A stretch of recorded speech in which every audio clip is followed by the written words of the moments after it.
Good evening, guys. Hope you guys are good. Hope you guys are having fun. So tonight we're going to be continuing on last week's conversation, but today we're going to have a different angle. Today we're going to be talking about, because we're really fascinated about the topic of success, the obstacle, and also trying to define the obstacles that stand in front of people succeeding. And we really want to top it off today with a story of the kettle, guys. The famous kettle, the Zulu-ish kettle. And there's been a lot of lambasting taking place on social media about this. But Prafok, quickly fill us in. What is the narrative happening here, and how can we link back to the mentality of Africans that is really holding us back towards achieving a higher level of success? So maybe before we get to that, let's start here. So when I was growing up in the township, so there was a time I stayed with my grandmother, and a lot of so when they built Malawet, they built NU1 to NU8. Those were council houses. Then from NU9 all the way, it was just sites. You built your own shack. You had a toilet, and then there was a promise that in the future, though, you will have a house. So a lot of people in my area were coming from Alexandria, in Yemen. Yeah. Hey, just now people think it's not the Alex here in Gauteng. Yeah. The Alexandria based came. So now I had a lot of friends, right? So now my grandmother is from New Brighton. In fact, Costin, then New Brighton, then Kwazakhe.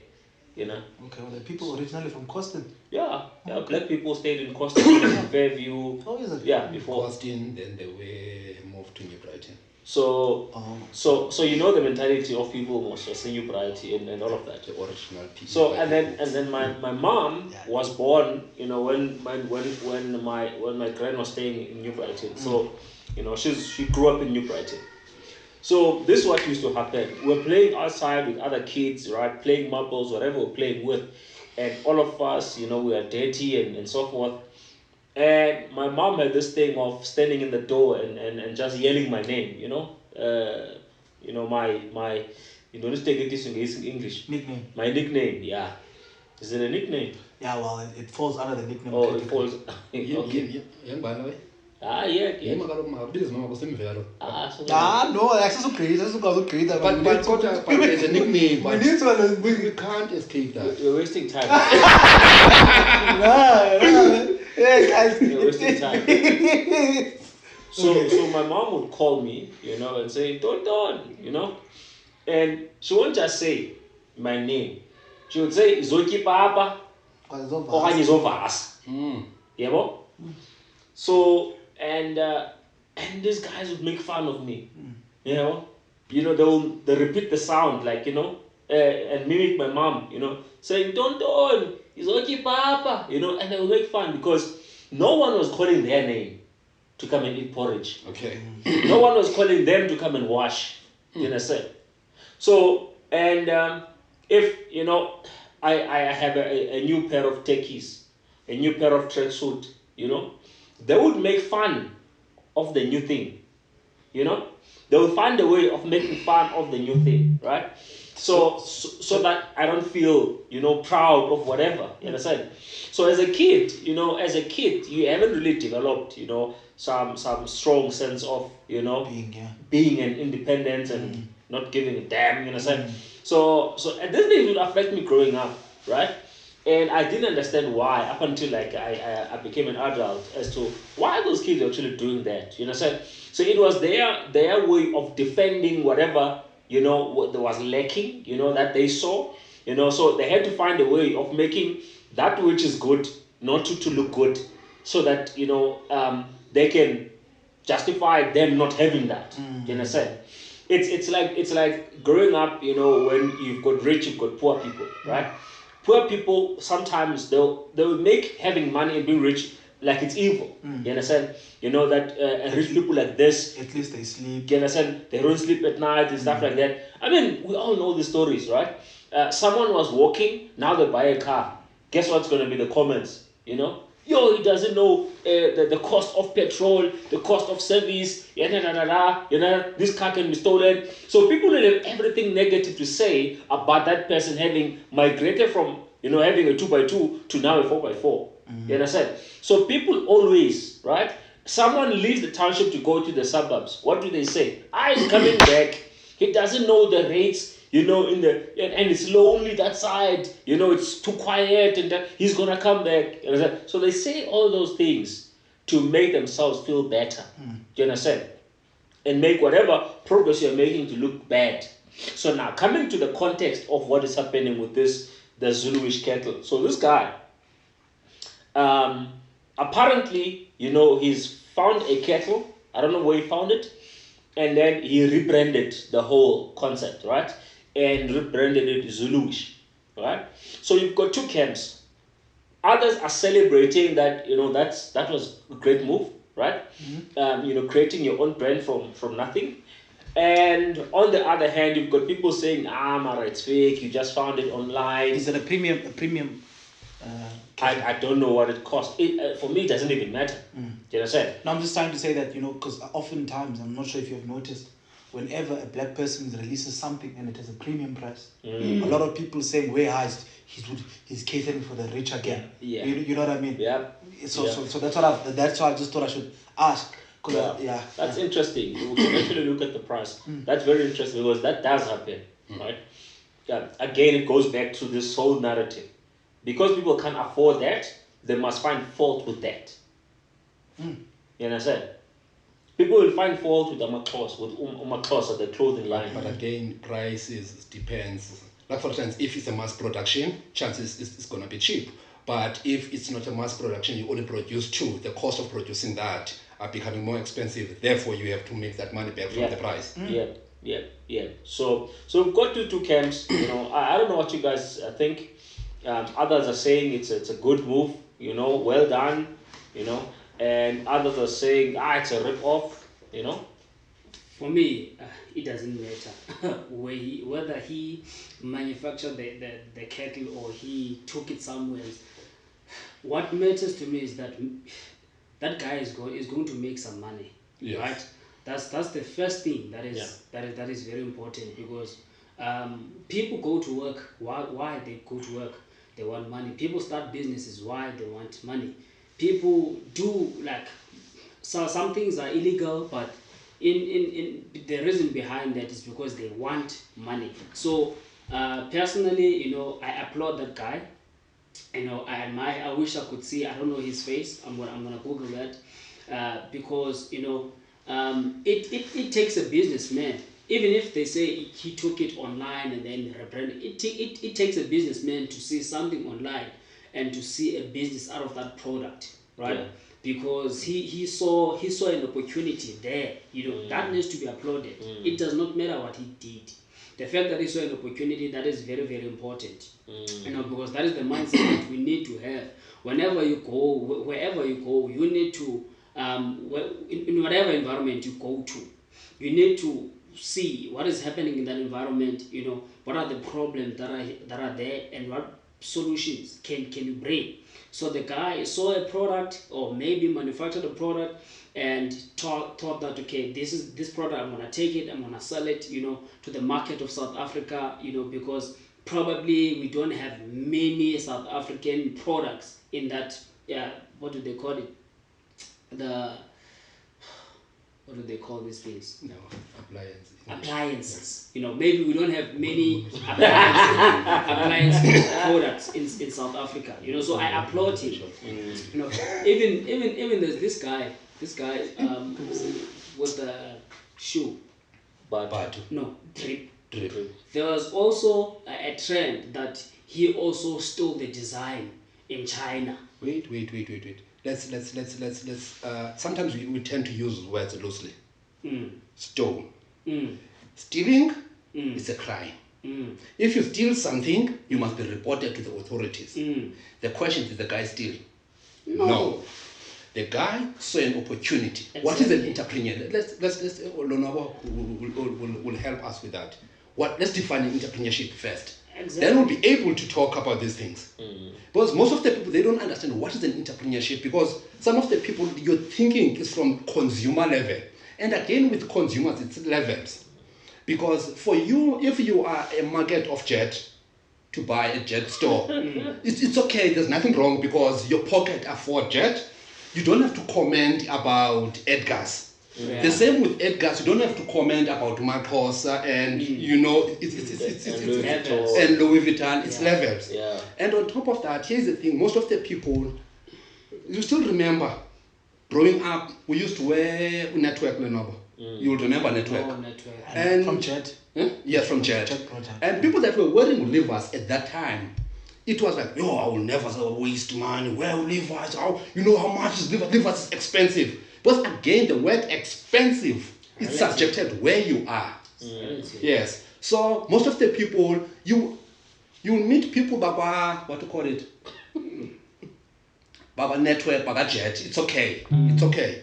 And the reasoning of those people, if you are Louis Vuitton type of a person, you don't have to reason with those people, because your level of, your definition of expense is not the same. Yeah. Because my problem is 10 rand and your problem is not 10 rand.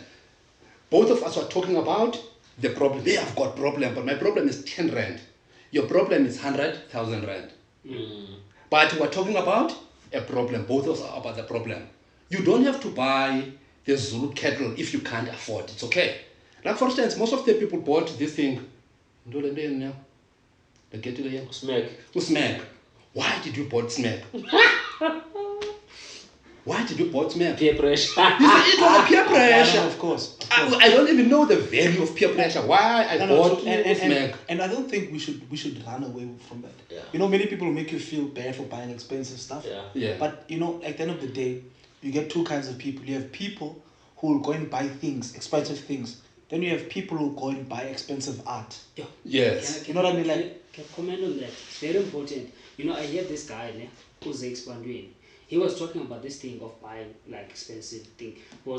Someone was asking him, you know, what's more important, buying a house and buying a car? You know, he said, you know, look, us as black people, we normally grow up on a very, very poor environment, right?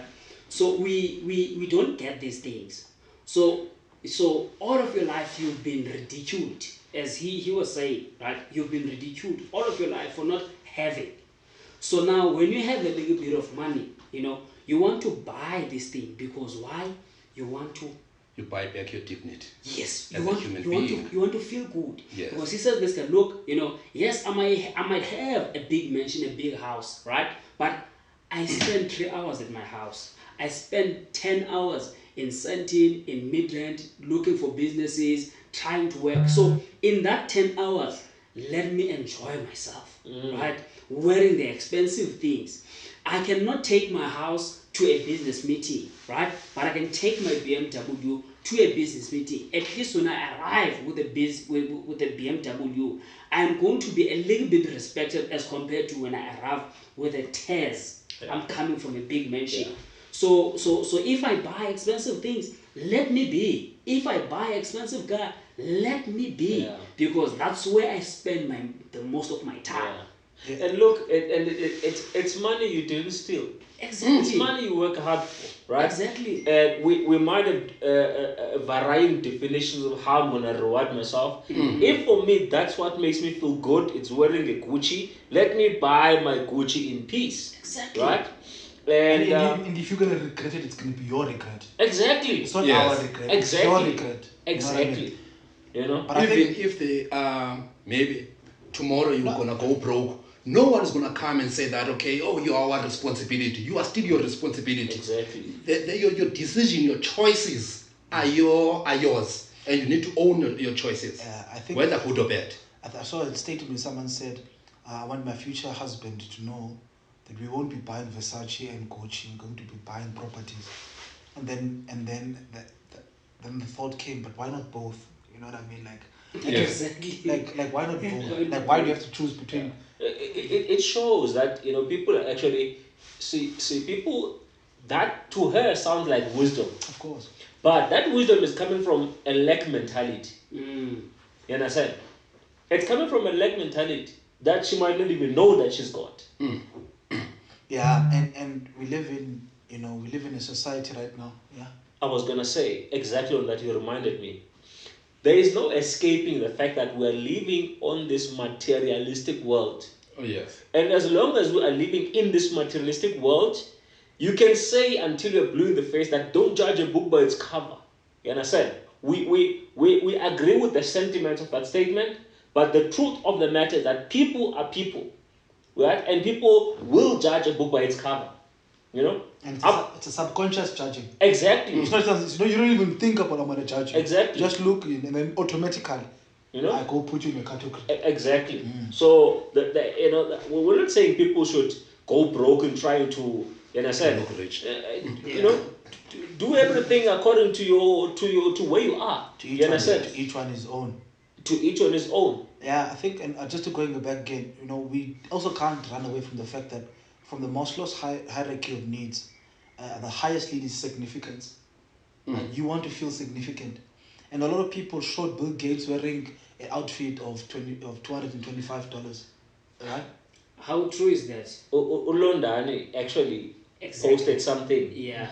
And on correcting that, saying that this thing has been trending that this shirt is $25 and you understand, these people, Warren Buffett and Bill Gates, their net worth is worth hundreds of billions of dollars, but they're wearing cheap clothes. You understand? Number one, nobody knows that those clothes are actually cheap. And number two, have you seen how those people travel?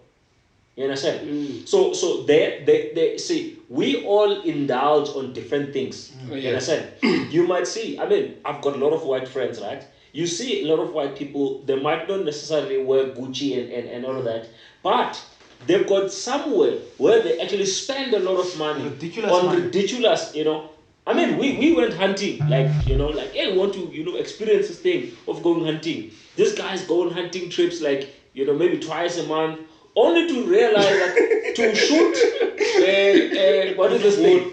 A bull, a kudu. It's 10 grand, bruh. 10,000 rand to shoot that thing. And you're not gonna go there and shoot one thing. You must shoot at least 2 or 3. So you find that also these people have got their own hobbies, which are very expensive. Go and play golf. How much is the club? The clubs? Yeah, what's it? That bag of clubs. What is it called? That thing you put your golf clubs. Yeah. That thing is very expensive. You understand? I saw that thing about 15,000 or something. So and People spend. I know people who spend like hundreds of thousands on bikes, on bicycle. Not. Ask him how much is this bike. Yeah. Look how much you spend on a bicycle. So you could buy a car with a. That's what another person will say. You could buy a car with a. Not saying that you wouldn't buy it. Look, what car are you gonna buy? Look, you would buy cars. You know. Yes. Yeah. Again, in this thing of white people versus black people, who said that white people are rich? Exactly. That doesn't mean just because you've got a white skin, automatically you are rich. True. Some of the white. But sometimes it happens subconsciously. Yes. When you started working, did they call you Mlungu?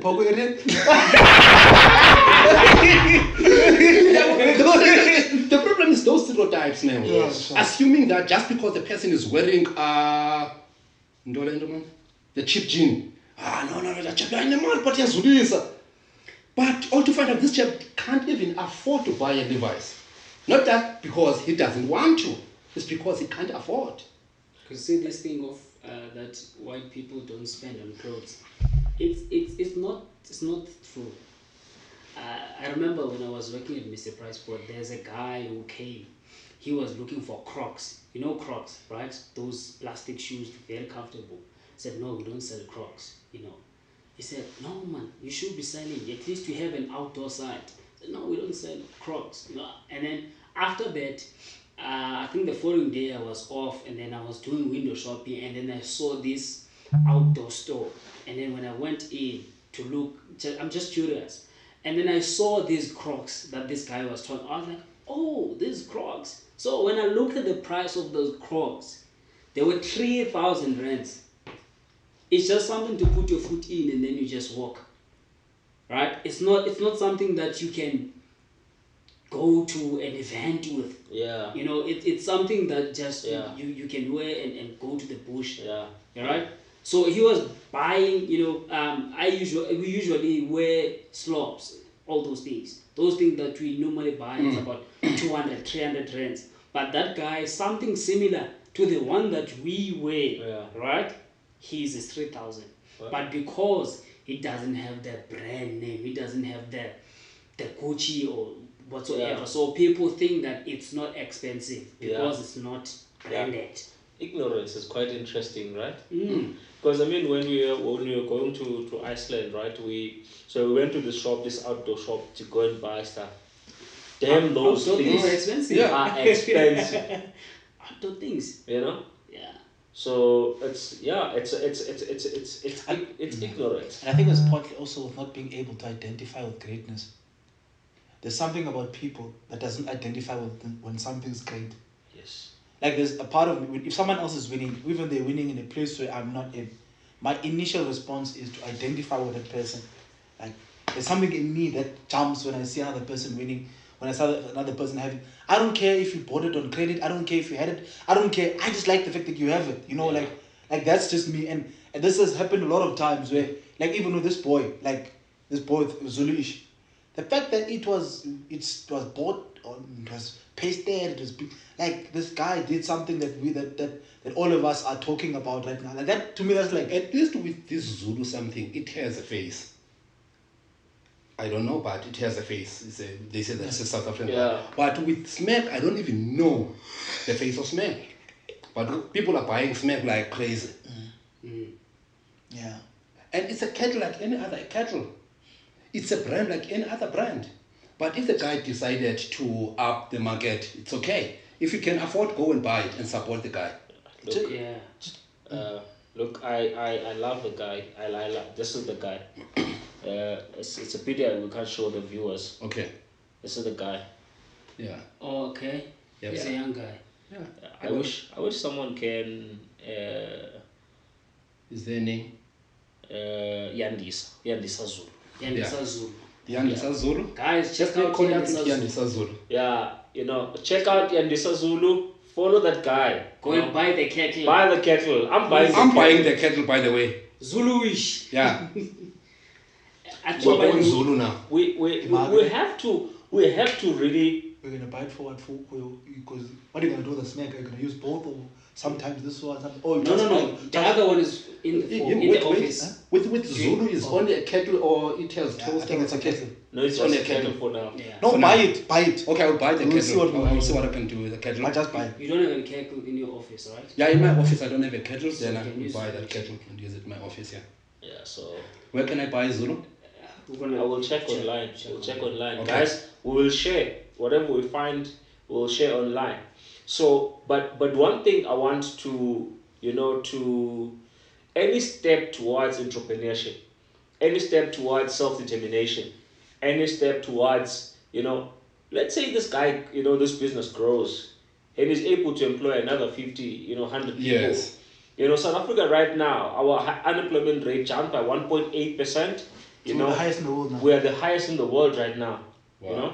So things like what this guy is doing should be celebrated. What so? Like, do we have the highest unemployment in the world? Yeah.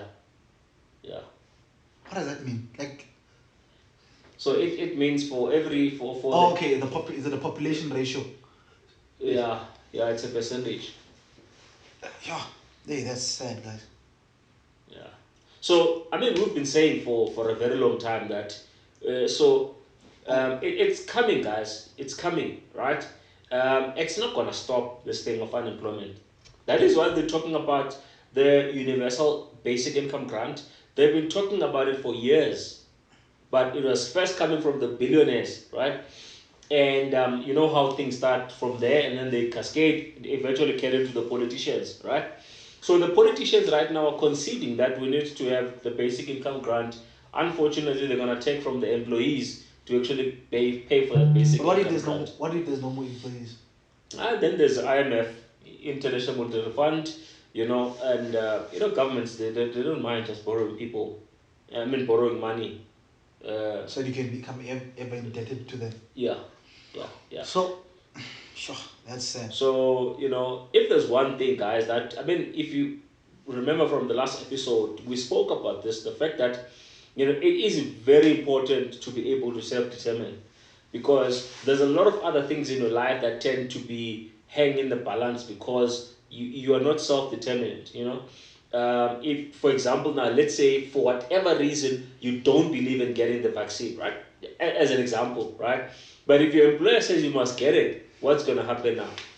Do you understand? So irrespective of what you believe and what you don't believe, you must go against that because of the fact that your brand, requires you to have that. So, what this guy has done, I really applaud. I really, and I wish him all the success, I wish we could go a bit deeper into this situation of where the country is going to right now, where the continent is going to right now, from a socio-economic place. So right now, we have things like unemployment rising, which could also mean that we have slightly more entrepreneurs. It could also mean, like, the demographic could also mean that the entrepreneurship is starting to grow more and more and more. Because I'm seeing more kids come out of high school going straight into entrepreneurship than actually going to school right now. That's what I'm seeing. But on that note alone, I think when we look at entrepreneurship, this is what people say, Prof. Number one, I need funding. So a young girl, 21 years old, wrote a status. She's in our team. Wrote a status and said, you need money to make more money, right? And then one guy said, but then where do I get the money to start? And then she says, find a way to sell your time to make money. Like, that's what she said. And it didn't resonate with this guy. And this guy became also socio-political and stuff like that. And I think, again, going back to the fact that there's a story that we're telling ourselves that number one, because it's hard, it shouldn't be done. And I believe, like, if... Who said it was going to be easy? Like, one, who said it was going to be easy, but I feel like it was built into nature. I think it's natural that it has to be difficult. Like I think it's not something that someone has put up. It's not a social construct. It's not people piling up things in front of you to make things difficult. I think by design, if you're going to get anything that is valuable, you need to struggle for it. And it has nothing to do with the fact that you need to struggle and sweat for it. It's just that when you are attaining more success, you're becoming more powerful.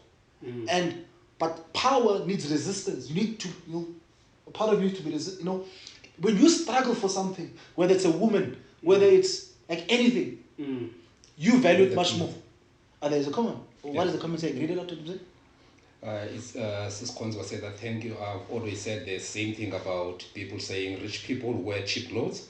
My sentiments are exactly the same. They splash out in the rest of their lives, including simple things like alcohol. But irrespective, whether you... That's true. If you are spending money somewhere, the money, you say that I'm not going to buy the kettle, the Zulu kettle, but you're going to spend that money. It's not going to stay there in your bank. You're not going to save that money. But the question, what are you buying? All of us are buying something. The question, what are you buying? But that was critical. See, I never really thought about rich people. Do you know how expensive is a boat? Like, you pay yeah. I mean, they've got boats. You pay annual fees. Others have got 2-3 boats. Because they keep it for you. Yeah. They service it for you. But you see, what you were just talking about, success and everything. I was just thinking about this today. That for me to be very, very successful is very, very, very important, right? To validate both to the rich people and both to the poor people. So if I become highly successful, I become rich, right? I will validate it to the rich people that it's still doable, right? Someone else can do it. And the poor people that I was with, they will also see from their side that, shit, this thing is possible. If one of our own can do it, come from the gutters and make it, and to be successful and be rich, then that means it's possible for me as well. So I see this thing of making money, becoming successful, being rich. It's not only about yourself and your family, Yeah. right? You being rich, number one, you contributing to the GDP of the country. You if you buy a car. Do you know what? Do you know? Given a choice, if you were to choose as a country, do we need poor people or rich people? We need rich people. Do you know there's a social? Do you know there's actually a social statistic? It's a scientific fact that in each family, when one person becomes rich or becomes their income increases or their lifestyle increases just by 10%, it impacts the first line of people by 50%. Confidence. It impacts them. Like you start to see that. So I looked at this. I looked at my own entire family. I looked at my brothers. Like just when I made a bit of money, what happened to my family? Automatically, people, my dad, my mom, like there was just like this level of, you know what I mean? Yes. And the results changed as well. Not from getting money from me. It was like it was like an atmospheric transfer of some sort, you know what I mean? So you're right what you're saying. I remember growing up in Lokshin. Lokshin, what motivated us because no Tabani. Otabani used to be our role models. Irrespective whether your dad or but you'll have an elder brother or Tabani or Erin or Takabani. And somehow all that thing. Now, when you go to the township, there are no role models. We need role models. They need people that they can identify. Hey, we know now, we know now. And it motivates them. If we never can do it, chances that I can do it as well. Because now is a human being like me, they can identify. Unlike way back, we grew up, the only people that were rich, it was white people. And we couldn't relate to their success. But now it's black people from the township that are succeeding in whatever that they're doing. At least if I see a black face, it motivates you. It's doable because this is a person like me. Hey, but you know what I'm saying? On the other hand, and I think that this has more even to do, again, it's just like the nuances of life. Because some people, instead of them finding inspiration what you're doing, they decide to hate. Yeah. Like their level of, it's like you shining, you're taking away from their light. I was sharing, so there's a guy who about to partner, he's about to partner with us, and he's sharing his story. He says, look, I was born into a family now. How I was born, he shares the story. It's quite it might sound a bit comical right now, but it's quite serious. So he was born at a time where his mother was married to someone else. Oh, him. Start again. His mother was married to this guy, right? And these guys had a family, right? So his mother was jolly.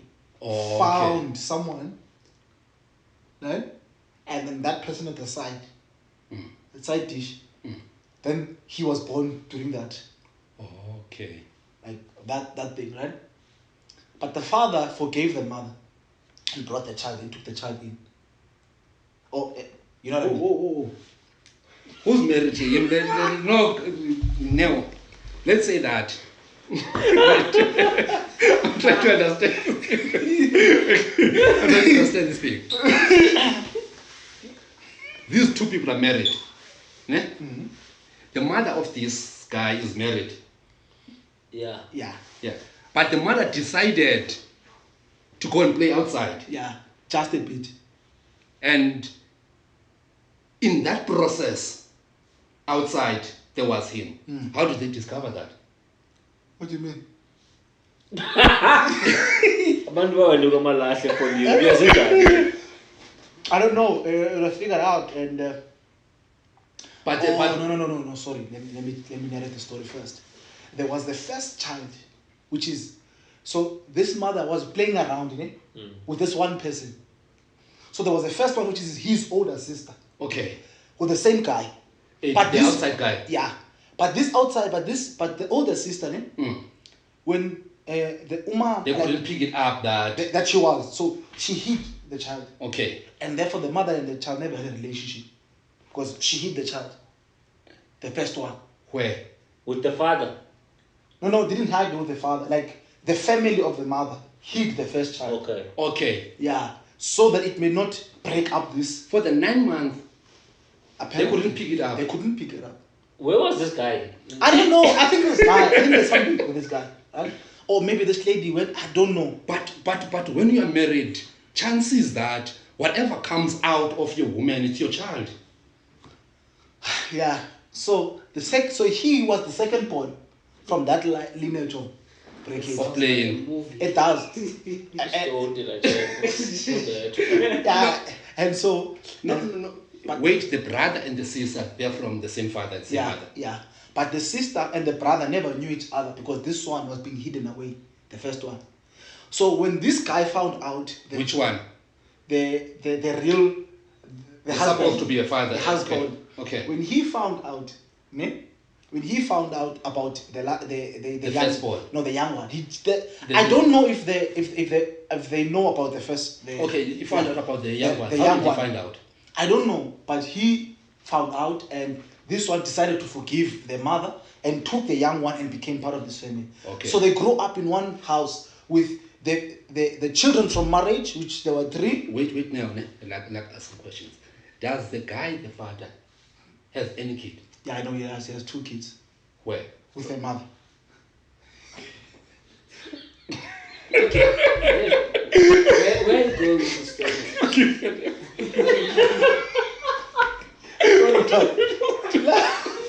But it's true, guys. But wait, Madam. So why am I sharing this now? Listen, why am I sharing this? Okay. So this guy, when he so he says when everyone was young, everyone was happy together. Then they started growing a bit older, and then he felt the tension, right? From the father. From the family now. Which family? The older brothers and sisters of the marital home. He's the younger one. He's the youngest one. Okay. So at the age of 13, he started moving out, and he started trying to live for himself at the age of 13. Right? So he was sharing his story, how he was selling, and how he started doing things. So, and at the age of 13, he started making money from the age of 13. Okay. He bought his first car at the age of 18. Now this is back in the 2000s. You know what I mean? Bought his first car at the age of 18. He got married at the age of 21. Right now he's 33. He's living a life purely passive from property. Okay. At the age of 33 years old. And so we're having this chat. And then, so I'm sharing my life journey with him and how so obviously he was saying that, like when he started to succeed, the first people he thought about was his older brothers and sisters from the marital home. Where is his dad? His dad, they don't have a relationship with his dad. And his mother? His mother is here. Okay. But now, his mother, so he's saying that like when he started to get successful, he was trying to inspire the brothers, the older brothers and sisters. Just okay. But the older brother and sister, oldest brother went around saying that this guy stole my dad's inheritance because the father ended up passing on the marital guy. Okay. Ended up passing on. And so these guys are accusing him now. The reason why he has businesses and stuff like that, is because of the inheritance. And this guy didn't get anything. Not that guy, the father had anything to give to this guy. Besides the point, So he shares to me. So I'm sharing my story and I was sharing about my parents and he's like, hey, now, I think for you that's much better. Like, at least, hey, you know how it is like to have, I'm saying, look, my man, don't look at my situation as a situation that is better. Because if you didn't go through what you're going through right now, you're probably not going to be where you are. Like if you look at your story and the difficulties of your story, it links directly to where you are today. Like it's a direct link. You know what I mean? And if that didn't happen, and so his older brother looks at the situation and says they were treated unfairly. By? The whole system. Why? Because to them they can't find why is it this one. The less no one cared about him, and then all of a sudden he came up. He's like a rose that grew through the crack of a rock.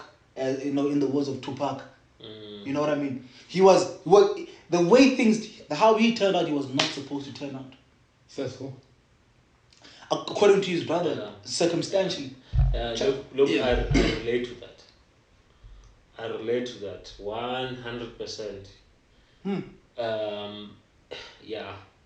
So yeah, I also come from a. There's a nice English word for it. They call it a blended family. You know, where I am my mom's first child, and my mom got married, had 3 children, right, with the different, you know. When I was still alone, everything was fine. But then when I had a brother, everything was fine up until a certain age, you know. And so my younger brother. So you'll find that whole thing, created. Look, with three brothers, right, and one sister. So my youngest brother passed away. So now it's myself and my younger brother And your immediately sister. after me and my sister. But we don't really have that much of a strong relationship because, growing up, there was a stage whereby I could feel that, it's like I'm not wanted here, and I felt like I'm messing up this whole structure here. And If I was not here, maybe these people will live happily ever after. and it can't be faked, that feeling. Yeah, How no, you old can't. were you at that time? I think when I was in primary, like Emily, starting from Emily. You could feel it at that age. Yeah. like 13. No, one thing about kids, they can pick up energies. Yeah, so starting from there, so starting from that age, I could feel, that, if I did anything not wrong, like not right, one thing my brother would say is that, "Taqala tata," always. Okay. Yeah, well, I can't do anything. Taqala tata. I'm gonna tell my dad, never the mom. Because Justice. he knew that, I have a bit of protection there, So, for me, at some point, that caused me to be a very angry child, And so it made me grow up fighting every weekend, drinking, like I really didn't care, whether I was coming or was going because of that setup, up until an event happened, 1st of September 2001, and I started to see the whole life very, very differently, right? And I used all those emotions to actually drive me Yes. in terms of my hunger for success, and that's what made me want to, like, the first thing I worked for when I started working, I was like, I want to have my own family, so I felt like I never really had a family, so I wanted to start and build my own family To compensate for that feeling that you had. yeah. And in a way, did you ever feel like the initial endeavors towards your success? Did you ever feel like if you could succeed, maybe they would accept you a bit better? I did because, like, I remember there was Ngidi, something like that, and so here's the thing, So here's the thing about my stepdad. Like, he used to drink, right? So when I was older, I was drinking as well. So I remember, we were in this. So there was his sister's child, who was almost my age, was there. All of us were drunk, and then we started talking. So this guy is talking about me, to this guy. Hey, this one doesn't listen. Hey, this one does this and that. Said. And I remember saying to this guy, I don't know whether, but I remember saying that, you know what, you're gonna see me. I'm gonna be successful. What? And I said, I said to him, like my youngest brother, I said, I'm gonna take him to the bush. Like, I'm gonna finance him go to the bush. Yeah. You understand? And I was like, it was in a drunken state. I was not working at that stage. I don't know where, so. But it literally happened that when my younger brother had to go to the bush, they didn't really have money, and it was in the Bitcoin days. I took the Bitcoin money, put it. So I actually did, almost everything, right? So there was this thing, that I want to succeed. It's not only just even. Did they remind you that you once said that? No, they wouldn't. Interesting. Yeah, no, they wouldn't. Look, see, At home, I'm famous for not being a talkative person. I keep things to myself, you know. So, so there's never really a time. I don't know how did you pivot. How did you pivot to this? So I never really had a time where like you talk people, you're like heart to heart with anyone at home, you know. So I think the only person I do that with is my wife. You know, it's like at home it's like get every now and then, you know. Every now and then. So but that's always been a motivation, you know. And if it was not for that, If it was not for that, I probably would not have been. You understand? So you have that, and on the other side, my real dad was fairly successful, but I never really had a relationship with the guy. Problem is that he used to promise, not deliver. Yeah. And not just made like not just like small promises, like he will make big promises, and because you know he has the capacity to fulfill them, it's easy to believe that he can do it, he's going to do it, and then he wouldn't. So the last straw was when 2003, when I wanted to go back to school, like I failed matric and all of that, like my life was a mess. So at this point now, I'm redeeming my life, and I feel like I'm late. You understand? So you know, we catch up with this guy, you know, and then he's like, you know what? So what you doing now? So what's your plans? I tell him my plans, you know. Then he said, okay, no, I'm gonna fund you. You know, I'm gonna fund you to go back to school, go technical college, and all of that. I had said to my mom. My mother was asking, Fondini, you want to go to technical school, and it's that side. How are you gonna go there? You know. And I said, you know what? I'm gonna get a bicycle, and then I'm gonna use the bicycle because it's like this is my way out. Education. So And the bicycle was promised. no. Oh. No. I did this. So bicycle nanza I did this. Bicycle nanza I did this. I mean, you grew up fixing bicycle, and I said you get this from that bicycle and that, and I said. So, but that's how desperate I was, right? To really change the situation. So now this guy says, no, I'm gonna pay for education, and then they, you know, he's married now. He was married, you know, his second wife.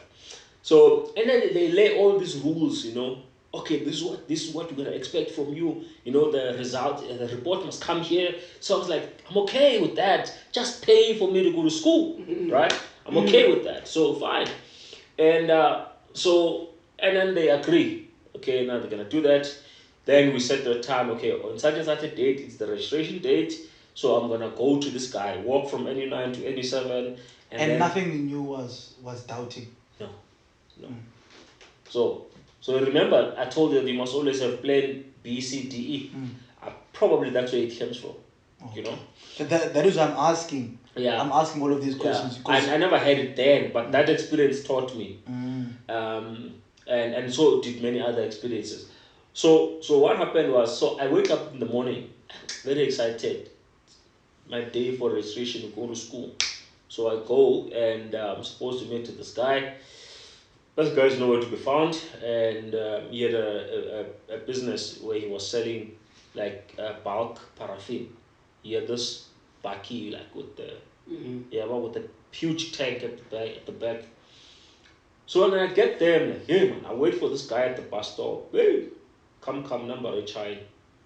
Then I go inside. I started knocking. Lady comes out. Said, yeah, what? I've been waiting for this guy, your husband.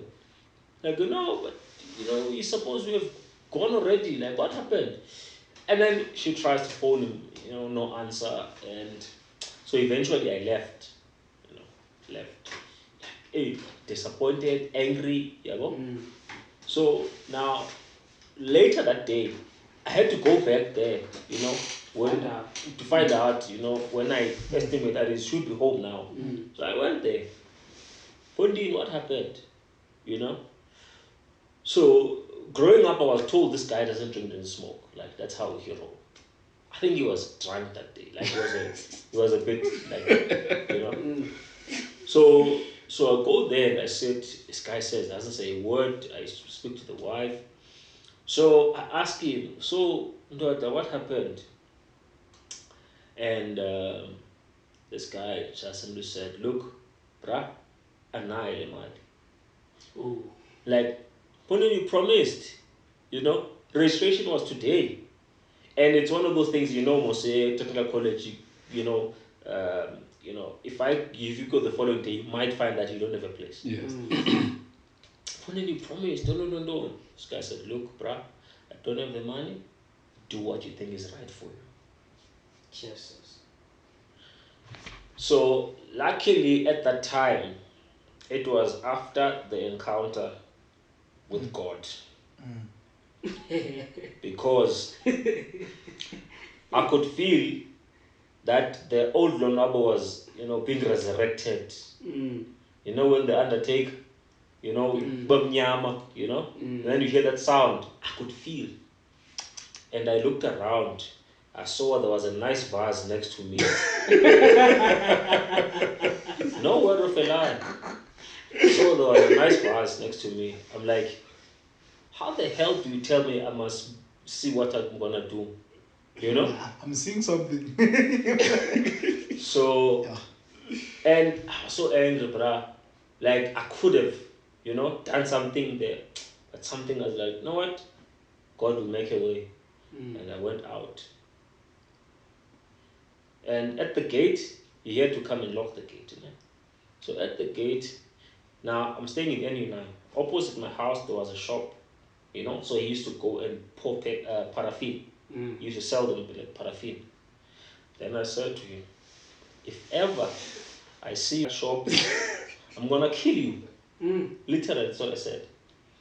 And so the guy didn't know whether I was bluffing or not. He didn't raise me, doesn't know, right? So, and He never saw you. he actually went to the police to report that he had a death threat, and if ever something happens, they must know that I said A, B, C, D, and E. You know? Sure. So It's a movie. yeah, it's a movie. I don't know how we got here. We're talking about the Yeah, Catholic. no, but yeah, let's. So long story short, you know, and you know, that's when I was like, you know what, fine. So I then went. I remember first person I went to was Pastor Ntonich. Like, hey, Pondit, I don't have this money. You know, can you borrow me this money? The man just told me, you must fight. Don't give up. You know, Motivated you. yeah, don't fight. You know, don't give up. And a friend of mine, whom I had met a few months back through church, Mbilo, he had a bursary. This bursary, his first year, he was actually doing in-service training. He was getting as like a stipend. So when I told him the whole story, he was like, you know what, dude, here's 1,000 rand. You can pay it back. You know when you're good, and that's how I registered. You know, I remember registration was 500 rand just to get in. You know, I registered. I could have bus fare for a few days. You know, and you know, things just kept on unfolding. You know, me getting a bus fare for the next week and so forth. You know, so sometimes, you know, I would have to walk from Njoli all the way to Kaya College and then back. Yeah. And so that experience. So yeah, it's like when we're really talking about success, we're not talking about something very shallow. Yeah. It's not about the Range Rover. Yeah. So It's I not was about- saying, yeah. So I guess probably where this was coming from was the fact that, you know, it's these things that when we grow up, you know, you look at as a disadvantage. It actually can be an advantage. You know, the fact that I went through all this, you know, my man, let's like And you didn't deserve that. It's literally like a movie. Exactly. Like that's the thing. Like many people think like, Yeah. why did it happen? Like Yeah. you didn't deserve all of that. Yeah. But this you deserve. Yeah, yeah. So you know, it happens like a movie, you know. But then, you know, through it all, you know, you know, he turned my morning into dancing. You understand? So it's things like that, where I think if it wasn't for that, I look at my younger brother who had mother and father. You understand? He doesn't have the drive, and the guy is talented, but he doesn't. You understand? Doesn't have the hunger. So yeah, so those things that really happened, as we're growing up, that we thought were negative and so forth, if we just change our perspective, they actually turn to be our weapon. And you also had this here, Tamzi, is that some of the difficulties you face at a younger age, you sort of feel like it's preparing you for a next level of difficulties that you'll encounter. So like now that you're in business, have you noticed that after a huge, difficult time, just like one step, like that 1 foot away from gold, like just on the other end, like there's like a massive explosion that takes place where everything you really wanted comes together, but it's like it's sitting on the other side of adversity, conflict, rejection, disappointment. It's always, and for me, it's like I've always looked at my circumstances when I started to have a little bit of understanding. I've always looked at what I've gone through as preparation for greatness. You understand? So as a result, whenever I face like huge challenges, I'm always looking back. I wonder what's going to happen at the end of this. Let me give you a story.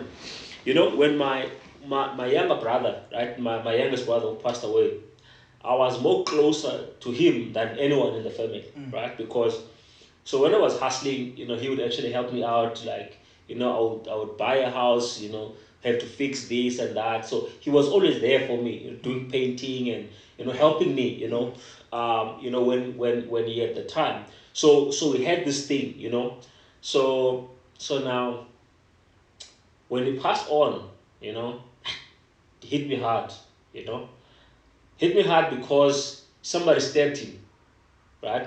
So it was not like an accident and stuff like that, And now the funny thing is that his older brother, like, the one after me, he knows exactly how I grew up.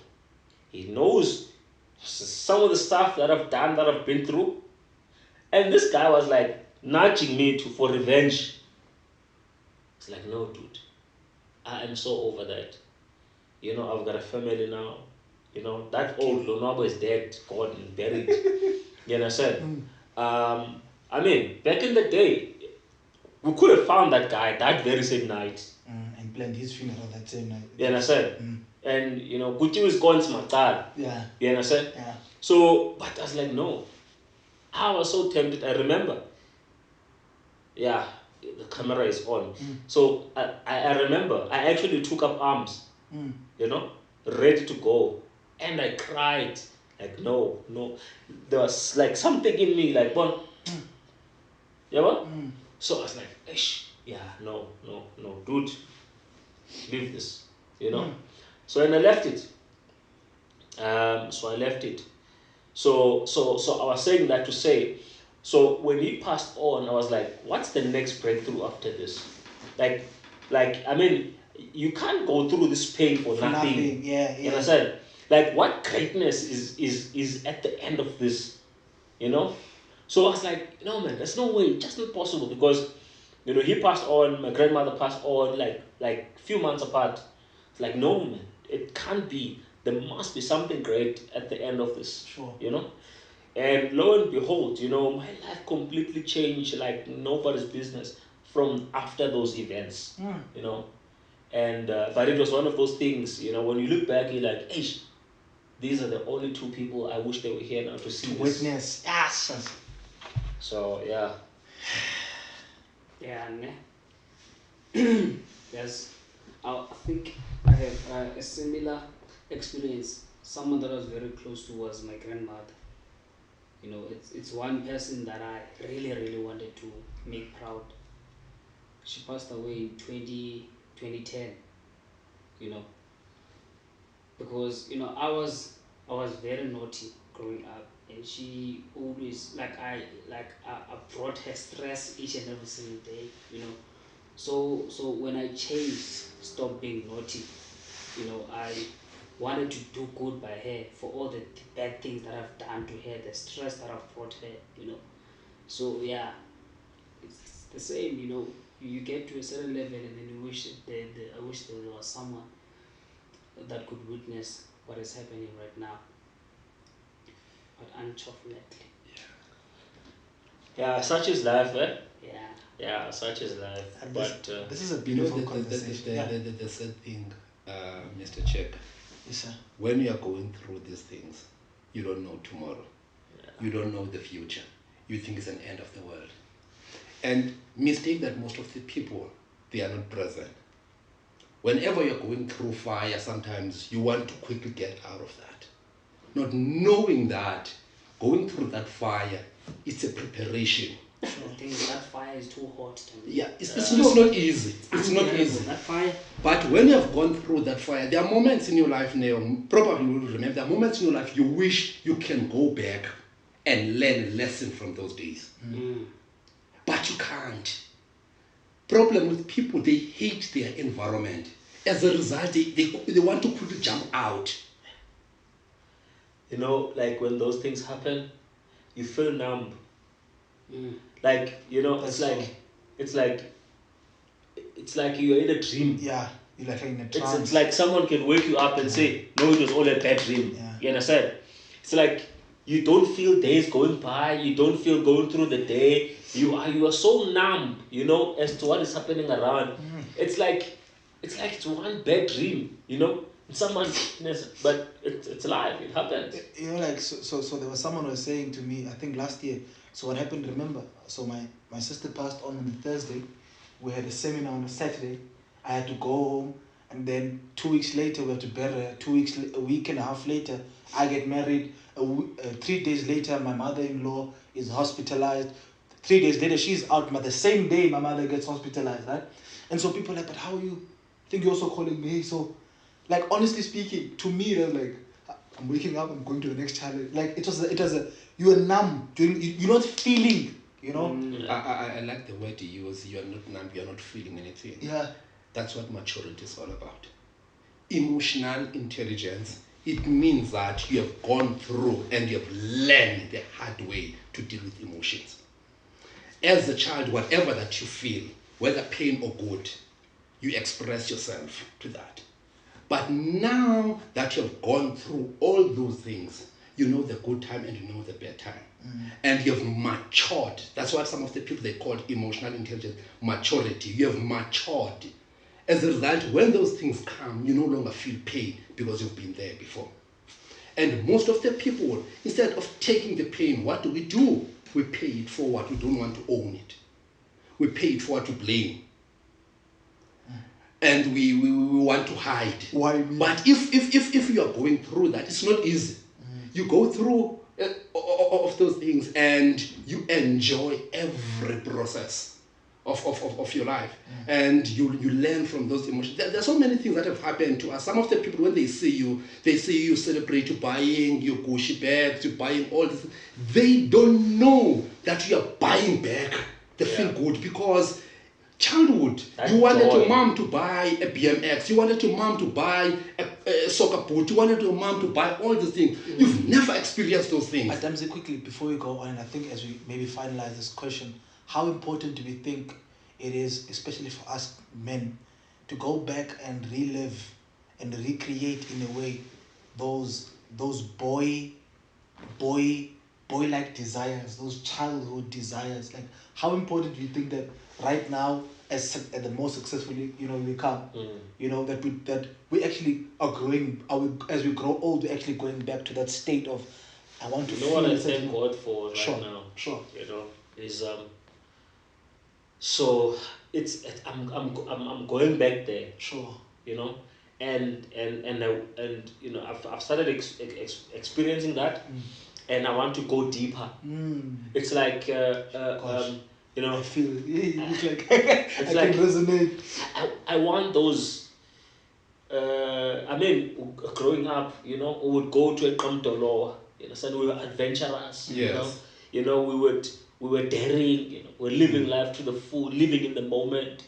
But then adulting, comes in, and it's this and it's that and it's this.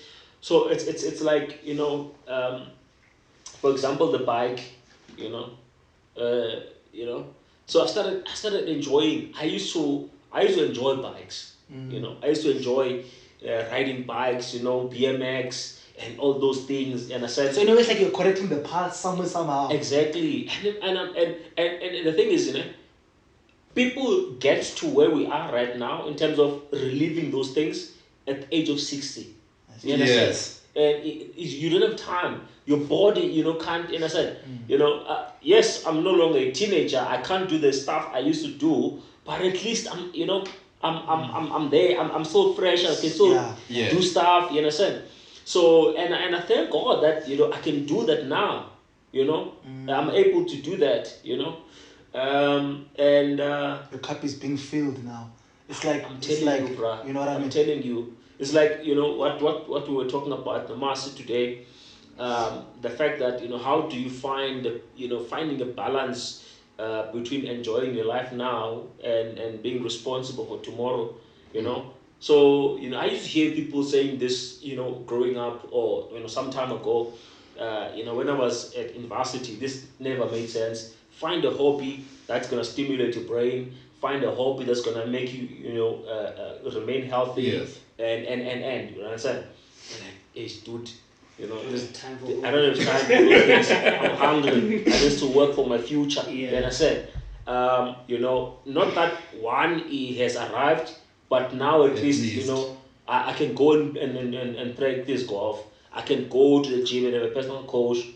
Now I can ride my bicycle. In the safety. And if not for the experiences, then what's the use for the money? Exactly. You see, this is what I always tell people that, see, I like money, but I don't like money for money's sake. I like money for what money can do. You understand? I like money for what money can do. The fact that you can have choices, the fact that you can create experiences. And it's a pity now we've got this thing, COVID. We had started traveling, throughout the world. It's such an exciting thing, bruh. To travel, and it's one of those things like I wanna give my kids that. Well, we can just get the job. No. Yeah, like. Don't get me started. But at least we can do it, throughout the country. Yes. And stuff like very that. big country and a very big sir. Like this weekend, Yeah. where we going? This weekend, we're gonna be in Durban. Yeah. We're gonna be hitting up Durban this week. Unfortunate, it's a working vacation. So when we work, we play same thing. yeah, for sure. Yeah, and I'm gonna make you dance this weekend. Mr. Bidi, Dance. Yes. Mr. Bidi, Huh?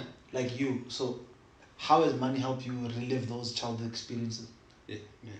The only thing that motivates me is kids, man. Everything. When I see a child, Now. it reminds me, I don't want to take away the experience that I've never experienced. To me, when we cycle with Ulonwabo and his son Bukosi, when I look at the energies of Bukosi and how he enjoys, and to me, I'm kind of like, how I wish those are the things that I wanted to do growing up.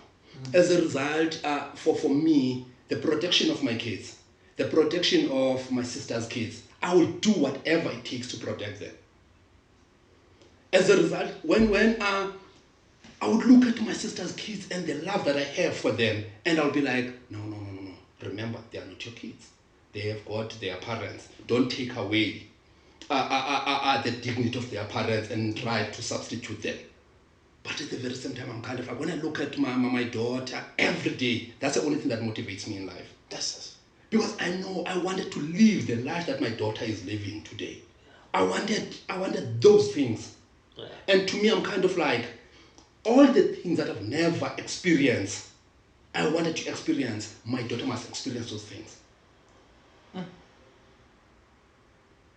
Yeah. That's why I love kids. I love kids with everything that I have in my.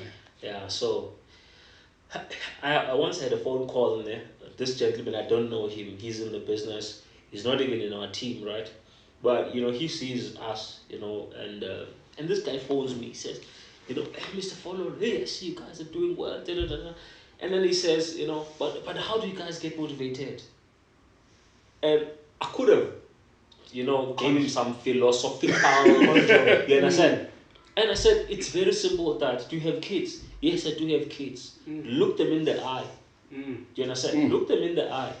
And just think to yourself, what is it that you want to provide for them? What kind of life you would want them to live? I say to them, look, my biggest motivation in life is my kids. You understand? Knowing that, so far in this journey, I've been able to provide a certain kind of life that, I could only dream of. You understand? I mean, Bukos is playing golf now in school. You understand? I mean, those things, I didn't know back then, Google to golf. You understand? Except maybe for reborn TV. You understand? So I was saying to this guy, you don't need an external motivation. Yeah. Look at your kids. That's your biggest motivation. And you want to become part of those experiences. Exactly. Because Exactly. you are there. You are Exactly. the Not just provide for them, but you're not there. Talking about that, I think my dad, ever since I've played soccer, he only watched me once. And sometimes, growing up in township, and people will celebrate you, but your parents don't know you. Because they've never been there. They don't know what's happening in your school, what's happening in your sport life. They know nothing about you. And to me, I'm kind of like, I want to be there for my kids in the parents' meeting, sending them to school, sports day. I want to be there. And the only way to be there, I must make a lot of money so that I don't feel like I'm missing something. Yeah. Yeah. My mother, Tamzi, when we were playing soccer under 12, under 13, we loved soccer. We were very emotionally connected with it. And when we played through emotions, and we always reach the finals, right? And we would lose on the penalties, right? When we were playing the final. But after the game, we would cry. When I get home, I would cry, and my mother would not understand that. Lily's like, she doesn't understand. Yeah. But if the parent would be present and experience the moment, the emotions in the field, they would understand why you're so emotionally connected to what you do. And I think we're going back again to a very fundamental issue of really allowing families to become self-determining and self-sustaining. Because one of the reasons why your mother cannot be fully present in your experiences is that her primary... She had to take care of the bread. Yeah, survival. That's the most hierarchy of needs. Is really to survive. And guys, all we're really trying to do here is to inspire people to, when we say inspire, not that we think we've made it. But the reason why we're still doing what we're doing right now is because we're also securing future bread for generations so that our name lives on long after we pass on. But whatever you are doing, do it to the best of your ability, understanding that there are these experiences that is being shared here. Your child deserves them. Your child, they might not come to you and say, I wish I had that, this and that, but at the end of the day, subconsciously they really want it. They really want it. And so go out there and succeed for your family. Go out there and succeed for your for your kids, for your community. Because when you succeed, at the end of the day, you give permission for other people to go ahead and succeed. Thank you very, very much. I hope you guys are blessed. See you Wednesday. Thank you. Cheers. Thursday. Yeah. Boom! Boom! Nice one.